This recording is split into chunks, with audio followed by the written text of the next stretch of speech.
take a look at this video that came into the massive wave plowing its way through the banks of a village and washing away the entire town. As you can see, we're going to pull this video up. Horrified onlookers at the time on a suspension bridge right above that. The water surged through the streets. Just one scene of the massive swath of destruction along Japan's northeastern coast. And our David Muir is in Tokyo this morning with more on that devastation. Good morning, David. Really extraordinary images, Bianna. Good morning to you from Tokyo. As you know, our team arrived here this morning, and one of the first things we did as we traveled through the airport was to talk to the locals. The Japanese were gathered there, all of them watching the monitors, the breaking developments. Fukushima, of course, just this morning. These are veterans of earthquakes here, but one man just shook his head and told me he's never seen anything quite like this. They're the lucky ones, the tsunami survivors, some plucked by helicopters from rooftops. This child carried away in a rescuer's arms. Others fled in their bare feet.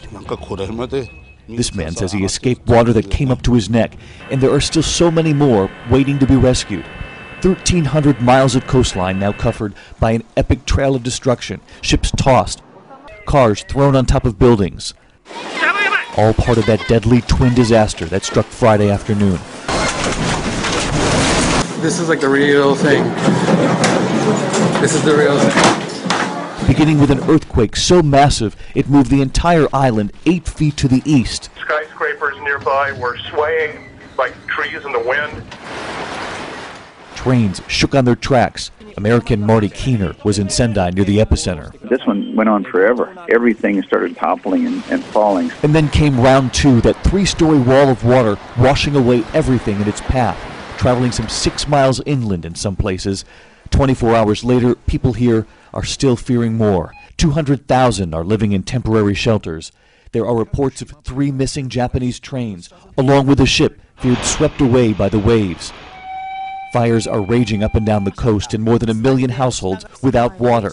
American Ryan McDonald lived through it. Oh my God. He took this video near Sendai as the quake struck. He's now running low on food. The only other things I have in the house are like this half thing of tomato sauce, which I'm going to make that work somehow. There have been so many aftershocks here, even Japanese television hosts now wear hard hats on the air. Meanwhile, on the ground and in the water, rescuers continue their race to find more survivors. And when you talk about rescuers, as you can see here behind us, it is nighttime here in Tokyo. We're several hours ahead of you back in the States. And so when the sun comes up this morning, those rescue efforts will begin again in earnest. And I can tell you, Bianna, that just moments ago, aftershocks, again, you could feel sort of the hotel off to the side here swaying. In fact, when we arrived here this morning, they had just one elevator shaft that they were allowing us to use precisely for that reason, the aftershocks that they've been feeling here for now more than 24 hours.